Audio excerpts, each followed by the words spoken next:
और आज हम न्यू चैप्टर स्टार्ट कर रहे हैं जिसका नाम है branch accounting. One of the most important chapter है ये, ब्रांच अकाउंटिंग या ब्रांच अकाउंट भी बोलते हैं इसको, ठीक है। ब्रांच अकाउंट बोलो या ब्रांच अकाउंटिंग बोलो, हिंदी में भी लिख देता हूं, इसको बोलते हैं शाखा खाते। आपने बैंक के तो देखी होगी, देखी क्या होगी, आप बैंकों में गए भी होंगे, ऑनलाइन अकाउंट भी ओपन करवाए होंगे आपने, ऑनलाइन ट्रांजैक्शन भी करते होंगे आप, और नहीं भी करते हैं तो अपने आसपास बैंक के तो देखी होंगी ना। जितने भी बैंक हैं, जैसे एसबीआई बैंक है, state bank of India, HDFC bank है, आईसीआईसीआई बैंक है ना, एक्सिस बैंक है, एयू बैंक है, बहुत सारी बैंक हैं। आपने अपने आसपास के एरिया में उनकी ऑफिस देखी होगी, वो बैंक देखी होगी, लेकिन आपको पता है वो बैंक आपके आसपास एरिया में होती है ना, वो सब ब्रांच होती है। मेन उनका हेड ऑफिस वो नहीं होता है, उनका हेड ऑफिस कहीं मेट्रो सिटी के अंदर होता है जो उन सभी ब्रांचेस को कंट्रोल करता है, या फिर वो अपना जो स्टेट है उसके कैपिटल जो है, जैसे राजस्थान में जयपुर हो गया, बिहार में पटना हो गया, है ना, जैसे दिल्ली हो गया, दिल्ली के अंदर, तो वो जो कैपिटल होता है उसका, वहां पर वो उसकी हेड ऑफिस होती है, और वो हेड ऑफिस सभी ब्रांचेस को कंट्रोल करती है, सभी ब्रांचेस को चलाती है। तो जो आपके एरिया के आसपास कहीं बैंक है वो क्या है, ब्रांच है, आपकी मेन बैंक की ब्रांच है, ठीक है, ओके। तो ऐसे कैसे ये ब्रांच नाम चीज क्यों आई? अब आप सोचो, अगर कोई एक हेड ऑफिस है और दिल्ली के अंदर है, एसबीआई बैंक की हेड ऑफिस दिल्ली के अंदर है, ठीक है, अब उसको अलग अलग एरिया में अपनी ब्रांचें ओपन करने की कहां जरूरत है, क्यों कर रही है वो ब्रांच ओपन? बेटा जरूरत है, फर्स्ट अगर बिजनेस को बढ़ाना हो तो आपको ब्रांच खोलनी पड़ेगी। सेकंड, अगर कस्टमर को आपको सर्विस अच्छी क्वालिटी की देनी है, अच्छी सर्विस देनी है, तो आपको ब्रांच खोलनी पड़ेगी। अगर कस्टमर तक पहुंचना है तो आपको ब्रांच ओपन करनी पड़ेगी। बिजनेस को बढ़ाना है, चाहे सेल्स के टर्म में, चाहे आपके प्रॉफिट के टर्म में, तो आपको आप ब्रांचेज ओपन करनी होंगी, चाहे बैंक हो चाहे और कोई भी बिजनेस हो। हर बिजनेस अपनी ब्रांचेज ओपन करता है। ब्रांच ओपन करने का ऑब्जेक्टिव्स क्या है, क्यों करें हम ब्रांच ओपन, उद्देश्य क्या है भैया, क्यों खोले ब्रांच? जैसे अपनी कॉमर्स वाले गुरुजी, अगर मान लेते हैं आने वाले टाइम में बहुत ज़्यादा फेमस हो जाते हैं, अच्छा पढ़ाएंगे तो बिल्कुल होंगे, क्यों नहीं होंगे, ठीक है, तो उसके बाद में बहुत सारा क्राउड आता है, तो क्या करना पड़ेगा? केवल ये जो अभी हमारी राजस्थान में ब्रांच हेड ऑफिस है, क्या इससे काम चल जाएगा? नहीं, हमको अलग अलग स्टेट में क्या करना होगा, ब्रांचेज ओपन करनी होगी। तो ब्रांचेज ओपन करने का ऑब्जेक्टिव्स क्या होता है? अगर आपके बिजनेस का करना हो एक्सपांसन, यानी कि विस्तार, ठीक है, या आपको करनी हो सेल्स की ग्रोथ, विक्रय वृद्धि, तो आपको जो है ब्रांचेज ओपन करनी होगी। थर्ड नंबर, अगर आपको कस्टमर तक रीच पहुंचानी है, यानी कि ग्राहक तक पहुंचना है, ग्राहक तक पहुंच बढ़ानी है, तो आपको ब्रांच ओपन करनी पड़ेगी। तो मेन ऑब्जेक्टिव है ये ब्रांच ओपन करने की।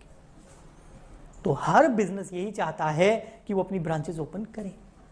आपके आसपास एरिया के अंदर जितने भी बहुत सारे ऐसे भी बैंक होती है जो इंटरनेशनल बैंक है, लेकिन उनकी ब्रांचेज कहाँ है? यहाँ पे है, ठीक है। बहुत सारे और भी बिजनेस है जिनकी ब्रांचेज कहाँ है? इंडिया के अंदर, लेकिन वो बाहर की कंपनी, खुद बाहर की है, लेकिन उनकी ब्रांचेज यहाँ है। इंडिया की बहुत सारी कंपनीज है जिनकी ब्रांचेज कहाँ है? बाहर है, आउटसाइड इंडिया है। तो ब्रांचेज जो है वो एक बिजनेस का तरीका हो गया। जैसे डोमिनोज पिज्जा वगैरह आपने नाम सुना होगा, है ना, आपको अपनी सिटी के अंदर डोमिनो पिज्जा वगैरह जो है उसका आपको स्टोर मिल जाएगा। तो क्या वो हेड ऑफिस है? नहीं, हेड ऑफिस तो यूएसए के अंदर होगी, यहां पर क्या है, वो ब्रांच है। तो ब्रांचेस के जरिए बिजनेस को एक सिटी से दूसरी सिटी, एक स्टेट से दूसरे स्टेट, एक पूरी कंट्री के अंदर, या एक कंट्री से इंटरनेशनल लेवल तक एक्सपांड किया जा सकता है। और एक्सपांड करने की वजह से सेल्स में ग्रोथ होती है, प्रॉफिट में ग्रोथ होती है, और कस्टमर की जो रीच है, कस्टमर तक जो पहुंचना है, वो आसान होता है। विदाउट ब्रांचेस ऐसा नहीं हो सकता। ओके, ठीक। तो अब मैंने आपको यह बता दिया कि ब्रांचेस क्यों ओपन करनी है, उसका ऑब्जेक्टिव क्या है। अब समझिए, जो ब्रांचेस होती है दो टाइप की होती है, टाइप्स ऑफ ब्रांचेस, यानी कि शाखाओं के प्रकार।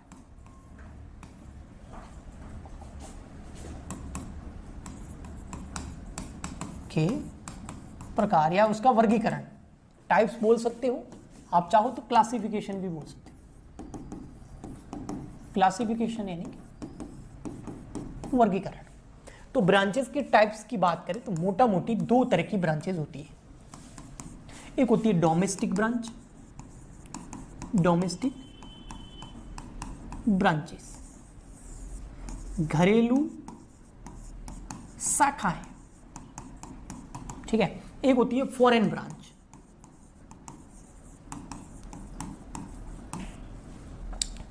फॉरेन ब्रांचेस मतलब विदेशी शाखाएं। ये शाखाएं पता क्या, ब्रांच क्या है, जैसे ये पेड़ होता है ना, हाँ, जैसे ये पेड़ है, ये क्या है, ये पेड़ का हेड ऑफिस है, ठीक है। और ये सब क्या है, पेड़ की ये ब्रांचेस है। और पेड़ की जितनी ब्रांचेस ज्यादा होगी उतना ही क्या होगा, ये फैलेगा और उतने ही फ्रूट्स देगा अपने कस्टमर को, और उतना ही इसका एक्सपांसन होगा, उतने ही इससे सीड्स निकलेंगे, और वो सीड निकले की वजह से और बहुत सारे पेड़ उगेंगे।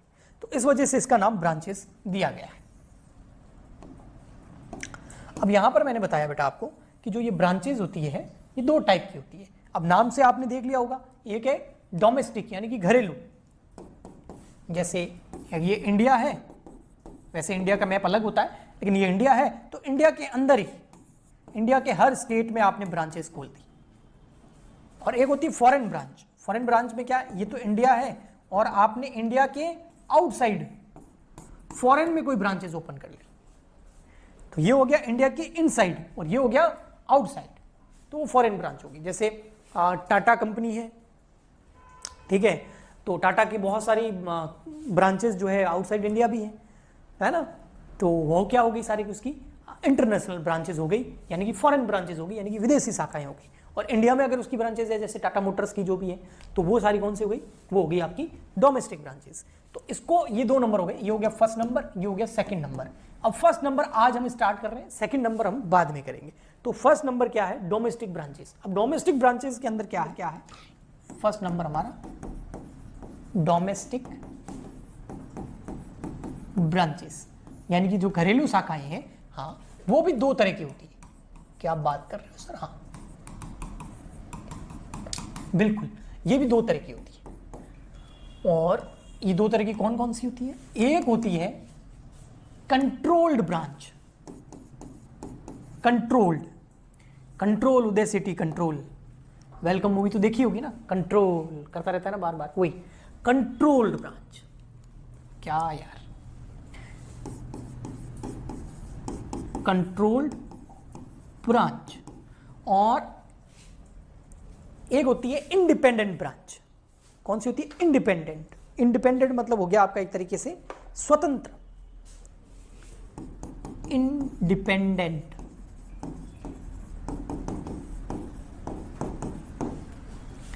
कंट्रोल को हिंदी में क्या बोलते हैं, नियंत्रित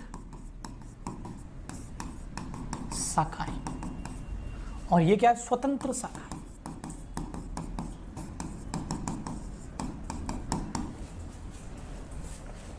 जैसे ये है एचओ, एचओ मतलब what is mean of HO, HO मतलब हेड ऑफिस, ठीक है। और ये इसकी बहुत सारी ब्रांचेज हैं, ठीक है, अलग अलग सिटी के अंदर, अलग अलग स्टेट के अंदर ये ब्रांचेज है। ये हेड ऑफिस है, ये इसकी branch, branch 1, branch 2, branch 3, branch 4, branch 5, branch 6, branch 7। ये जितने भी ब्रांचेज है ना, हाँ, ये सारी ब्रांचेज, ये सारी ब्रांचेज, ये सारी ब्रांचेज, हाँ, ये सारी ब्रांचेज, हाँ सर आगे तो बोलो, अरे बेटा बोल रहा हूं, एक मिनट। ये सारी ब्रांचेज गुलाम है, ये सारी ब्रांचेज क्या है बेटा, गुलाम है। किसकी गुलाम है, ये सारी ब्रांचेज गुलाम है किसकी, हेड ऑफिस की। गुलाम नहीं बोल रहा हूं, गुलाम। पूरा का पूरा हेड ऑफिस जो है, हेड ऑफिस वो क्या करता है, head office fully controlled his branches. मुख्य कार्यालय, हेड ऑफिस को हिंदी में क्या बोलते हैं, मुख्य कार्यालय, अपनी सभी शाखाओं को अपनी सभी शाखाओं को पूर्णतया नियंत्रित करता है।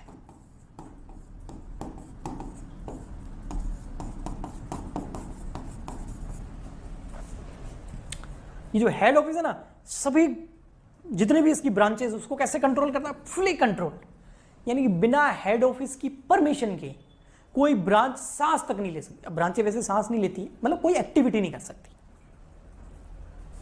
कुछ पेरेंट्स होते हैं ना, अपने बच्चों को फुली कंट्रोल करके रखते हैं। कुछ बीवियां अपने पति को फुली कंट्रोल करके करती है, कुछ पति अपने बीवियों को फुली कंट्रोल करते हैं, उनको बिल्कुल भी फ्रीडम नहीं देते, है ना। तो फुली कंट्रोल्ड, पूरा नियंत्रण, उसके बिना कुछ भी नहीं हो सकता, बिना परमिशन की। हर चीज में परमिशन। कुछ स्कूल्स के अंदर प्रिंसिपल होते हैं, आपने देखे होंगे, स्टाफ को, बच्चों को फुली कंट्रोल करके रखते हैं, बिना उसकी परमिशन के एक पत्ता तक नहीं हिल सकता। Fully control, fully control branch, इसको बोलते हैं कंट्रोल ब्रांच। यानी अब यहां पर बिजनेस के पॉइंट ऑफ व्यू से सोचें तो कोई भी ब्रांच, ये जितनी भी ब्रांचेज हैं, ये कोई भी ब्रांच बिना हेड ऑफिस की परमिशन के ना तो गुड्स को सेल कर सकती है, ना उसकी बिना परमिशन से किसी और से गुड्स परचेज कर सकती है, ना कोई ट्रांजैक्शन कर सकती है, ना कोई खर्चा कर सकती है।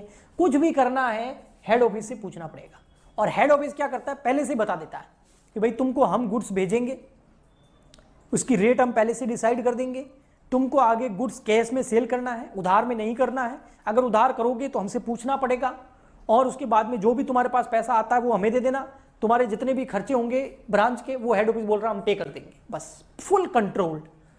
जो ब्रांच का मैनेजर होगा ना, वो अपना दिमाग बिल्कुल नहीं लगा सकता। जैसे ब्रांच का जो मैनेजर है, एक सेकेंड,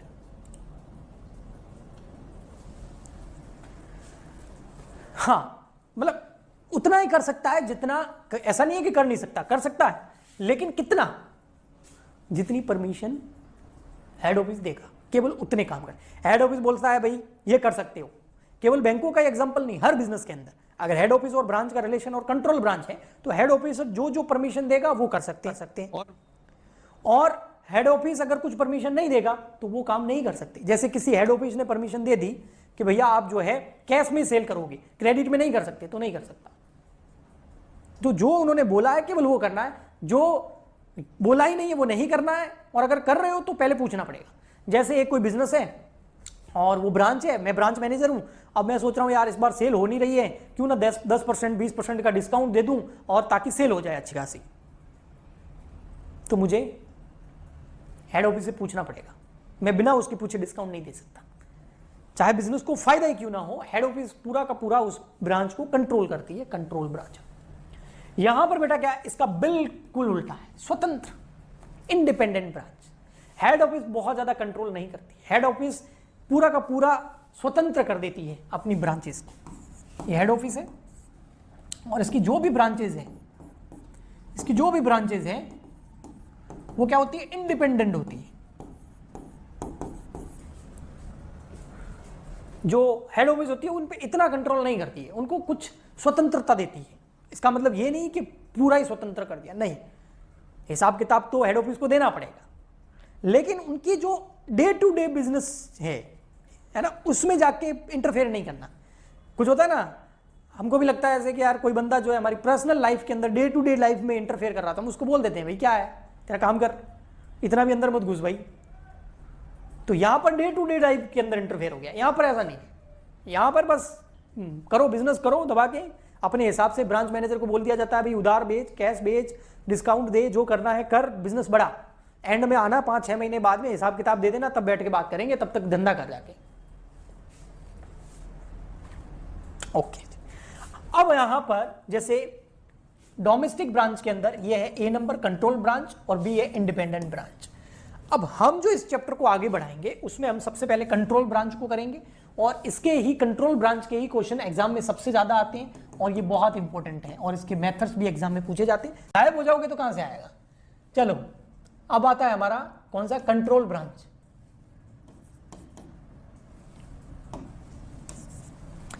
ए नंबर हम करेंगे कंट्रोल्ड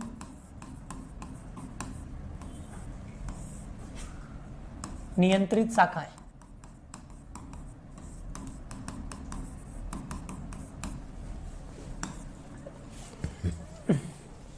मान लेते हैं ये हमारा हेड ऑफिस है और हमारी ये दो ब्रांचेज हैं, ब्रांच फर्स्ट, इस हेड ऑफिस की दो ब्रांचें हैं, फर्स्ट और सेकंड।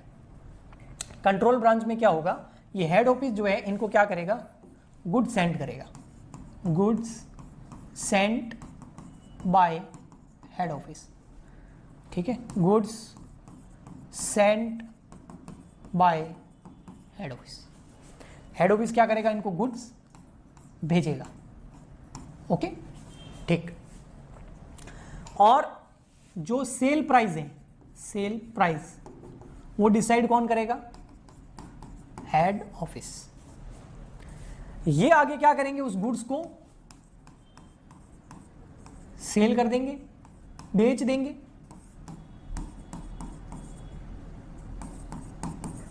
किसको, कस्टमर्स को।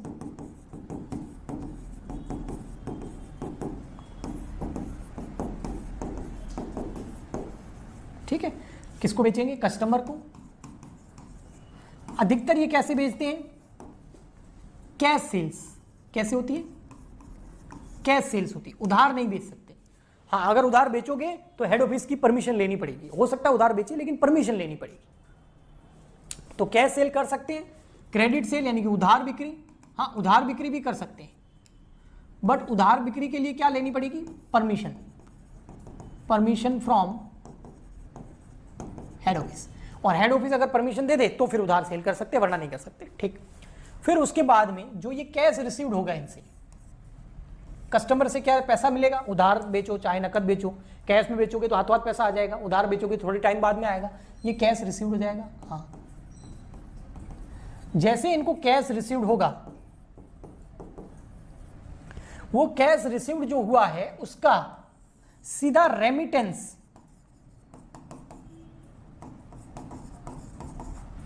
उस कैश का सीधा रेमिटेंस यानी कि वो कैश भेज दिया जाएगा किसको, हेड ऑफिस को। ये सीधा कैश का जो रेमिटेंस है वो किसको होगा, हेड ऑफिस को होगा, remittance of cash.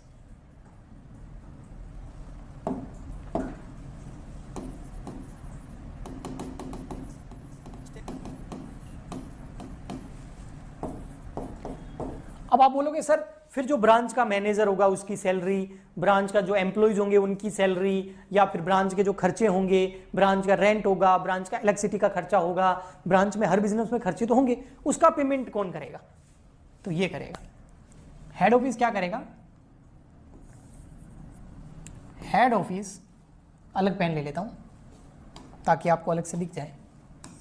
Head office क्या करेगा, head office paid branch expenses. Head office क्या करेगा, पे करेगा ब्रांच के खर्चों का, या branch expenses payment made by head office. Head office क्या करेगा, ब्रांच के खर्चों का एक्सपेंसेस पे करेगा। तो ये पूरा मामला है, सिंपल है। हेड ऑफिस जो है वो गुड सेंड करेगा ब्रांच को, ठीक है, और उसकी सेल प्राइस भी हेड ऑफिस ही डिसाइड करेगा। ब्रांच क्या करती है, उस गुड्स को आगे सेल करेगी, किसको, कस्टमर को। कैश सेल कर सकती है, अगर उधार सेल करेगी तो हेड ऑफिस से परमिशन लेनी पड़ेगी।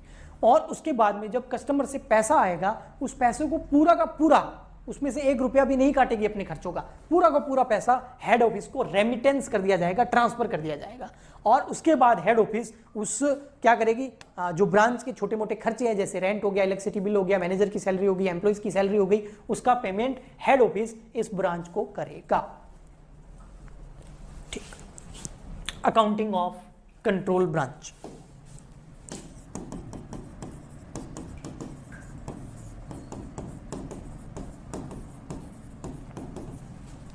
अकाउंटिंग कैसे करनी है कंट्रोल ब्रांच में, तो किसकी बुक्स में कर रहे हो, अकाउंटिंग किसकी बुक्स में कर रहे हो, हेड ऑफिस की बुक्स की बात कर रहे हो या फिर ब्रांच की बुक्स की बात कर रहे हो। इन the books of branch, branch की बुक्स की बात कर रहे हो या इन the books of head office, head office की बुक्स की बात कर रहे हो, किसकी कर रहे हो भैया, आप बताओ तो सही। भैया अगर हम ब्रांच की बुक्स की बात करें तो ये क्या क्या करेगा, एक तो बनाएगा कैश टेबल, कितना पैसा आया, कितना पैसा हेड ऑफिस को भेज दिया, इसकी टेबल बनाएगा, इसको कैश टेबल बोलते हैं। और एक बनाएगा आपके ब्रांच एक्सपेंसेस का एक स्टेटमेंट बना देगा कि ब्रांच के कौन कौन से खर्चे हुए हैं, उसका एक स्टेटमेंट बनाएगा। एक बनाएगा सेल्स टेबल कि कितना गुड्स बेचा है, उसकी एक टेबल बनाएगा। और इसके अलावा एक बनाएगा गुड्स या फिर स्टॉक की टेबल कि कितना गुड्स हेड ऑफिस ने भेजा, कितना उसमें से बेच दिया, कितना अभी हमारे पास पड़ा है। केवल ये एग्जाम में ये नहीं बनाने होते आपको, केवल इसका नाम याद रखना होता है, क्योंकि इन द बुक्स ऑफ ब्रांच आपसे एंट्री नहीं पूछी जाती है। एग्जाम में जो आता है वो आता है ये in the books of head office. Head office ही पूरी अकाउंटिंग करता है, हेड ऑफिस ही गुड्स बेचता है, उसके पास ही सेल का पैसा आता है, उसको ही पता लगेगा कि प्रॉफिट हुआ या लॉस। ब्रांच बेचारी को तो पता ही नहीं होता है कि जो गुड्स मैंने बेचा है वो कितने का है और कितने में बेचा है, क्योंकि उसकी प्राइस तो हेड ऑफिस पहले से डिसाइड करके देता है। ठीक, तो उस ब्रांच के अंदर प्रॉफिट हुआ या लॉस ये जानने के लिए हेड ऑफिस जो है अकाउंटिंग करता है। और हेड ऑफिस अकाउंटिंग करता है तो उसकी मेथड से, अकाउंटिंग मेथड, अकाउंटिंग मेथड में सबसे फर्स्ट आता है ब्रांच अकाउंट मेथड। सबसे फर्स्ट कौन सा आता है बेटा, branch account method. Branch account method, इस मेथड से क्या होता है ये पता लगाया जाता है कि जो हमने ब्रांच नई ओपन करी है इससे हमें प्रॉफिट हो रहा है या लॉस हो रहा है। ओके ठीक, इसको हिंदी में बोलते हैं शाखा खाता पद्धति। ठीक, नेक्स्ट नंबर आता है डेटर एंड स्टॉक मेथड, यानी कि देनदार तथा स्टॉक या स्कंद भी बोलते हैं हिंदी में विधि। चाहे ये मेथड यूज करो चाहे ये मेथड यूज करो, दोनों से यही पता लगेगा कि प्रॉफिट हुआ है उस ब्रांच को या लॉस हुआ है। ठीक है, तो कौन सा मेथड यूज करना होता है जो एग्जाम में आपको बोला हुआ हो। नेक्स्ट नंबर आता है memorandum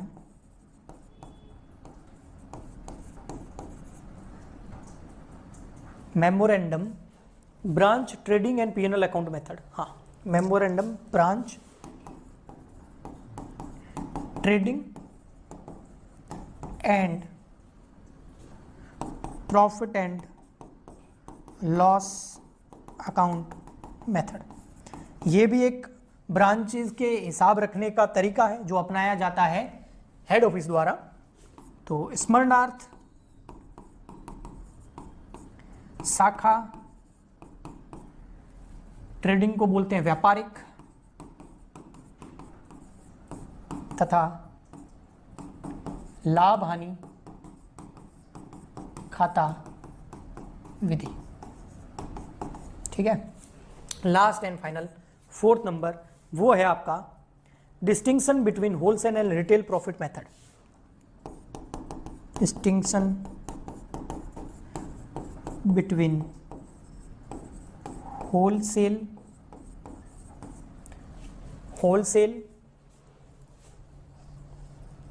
and retail profit method and